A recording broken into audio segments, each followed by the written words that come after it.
Tere uut nädalat, jalkahuvilised! On põhjust rõõmustada. Meil on imeline nädalavahetus selja taga, kus hakkas enamik Euroopa suurliigades taas uus hooaeg. Seega saame kõik taas regulaarselt kvaliteetset tippjalgpalli nautida. Aga lähmegi nüüd asja kallale ning heidame pilgu toimunud mängudele ning värskematele uudistele.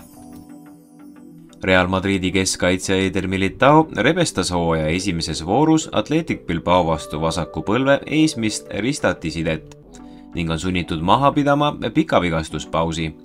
Reali on viimastel päevadel tabanud tõeline ristatineedus.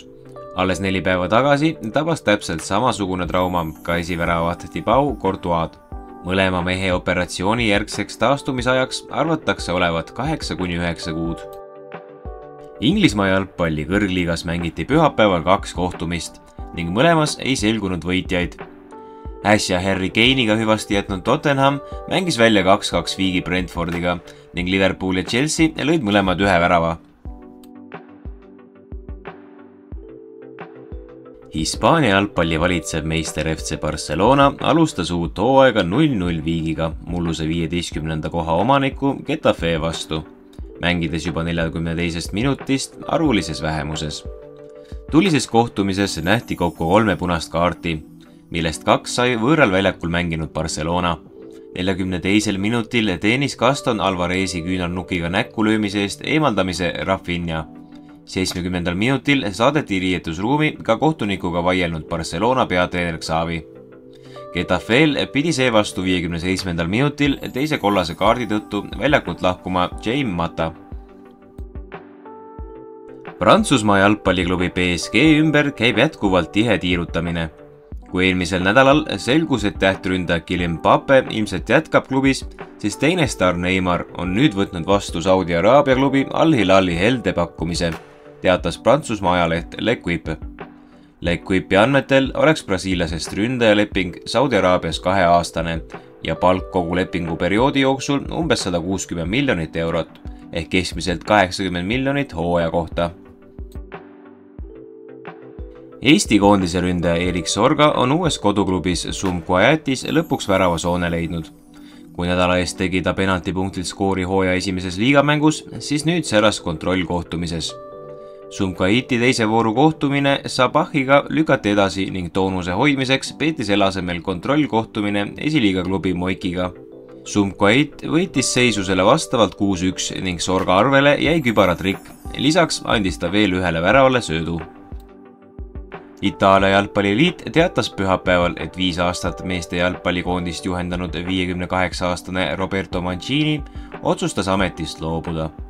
Itaalia koondis püstitas aastail 2018–2021 uue maailmarekordi, kui ei kaotanud kordagi 37 mängu jooksul. Koondis ei suutnud aga 2022. aasta MM-iks kvalifitseeruda. Itaalia jalgpalliliit teatas tagasiastumisest ning ütles, et avalikustab uue peatreeneri lähipäevil, sest meeskonda ootavad ees olulised mängud 2024. aasta Euroopa meistrivõistluste kvalifikatsiooniturniiril. Prantsusmaa jalgpalli valitsev meister PSG alustas uut kõrgliiga hooaega 0-0 viigiga Lorienti vastu. Pariisi klubi peatreener Luis Enrique jättis teiste hulgas koosseisust välja klubi ründetähed Kylian Mbappé ja Neymari ning poolkaitsja Marco Verratti. Kogu kolmiku tulevik klubis on küsimärgi all. Te näete, et minu otsused osade mängijate suhtes räägivad enda eest, sõnas peatreener. Hispaania jalgpallihiidu Madridi Reali tabas enne hooaega tagasilöök, kui nende esikinnas Thibaut Courtois vigastas treeningul põlve eesmist ristati-sidet ning peab ilmselt hooaja vahele jätma. Väidetavalt on tema asendajaga juba kokkuleppele jõutud. Pärast Courtois vigastust eeldati, et Real palkab endale endise Manchester Unitedi esikinda David De Gea, kellest sai suvel vaba agent. Siiski suunati pilgud hoopis Londoni Chelsea ja Kepa Arrizabalaga suunas. BBC teatel on kokkulepe juba sündinud. Real plaanib Kepa endale aastaks laenule võtta ning on valmis tasuma kogu väravahi palga. Saksamaa jalgpalli DFB pokal karikavõistlustel oli laupäeval võistlustules Eesti koondise keskkaitsja Karol Metsa leivaisa St Pauli. Bundesliga 2 palliv klubi alistas karikasarja avaringis võõrsil Delmenhorsti 5-0. St Pauli võitis Saksamaa tugevuselt 4. liiga klubi vastu avapoolaja 1-0. Teisel poolajal lisasid külalised veel 4 väravat.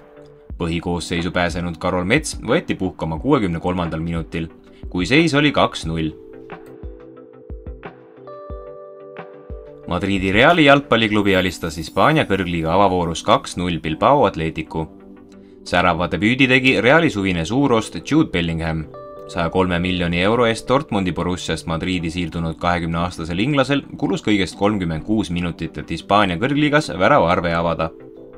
Nurgalöögist jõudis pall Bellinghamini, kes otse õhust põrkega palli võrku saatis. Inglane tegi seisuks 2-0, sest 8 minutit varem viis külalised juhtima Rodrigo. Madridi klubi 2-0 eduseisus kohtumine ka lõppes. Londoni Chelsea nõustus liigarivaali Brightoni poolkaitsja 21-aastase ekvadoorlase Moises Caicedo eest välja käima 115 miljonit naestringit, ehk umbes 133 miljonit eurot. Reedel oli Liverpool lauale löönud 4 miljonit naela väiksem rahapataka. BBC teatel eelistab Caicedo aga liituda Chelseaga ning selle teoks saamine näib iga päevaga ühe tõenäolisem. Kui tehing läbi läheb, on Chelsea sel aastal juba 2 korda Suurbritannia üleminekute summa rekordi purustanud, sest jaanuaris maksti Argentiina poolkaitsja Enzo Fernandesi eest Lissaboni Benficale 107 miljonit naela ehk umbes 124 miljonit eurot. Suured tänud meie värsket episoodi vaatamast. Tahaksime tänada korra kõiki inimesi, kes meie projekti hea sõnaga toetanud on. Kahtlemata annab see meile ekstra motti, et teieni veelgi kvaliteetsemaid saateosasid tuua. Seega jätkake samas vaimus ning kohtume juba peatselt taas.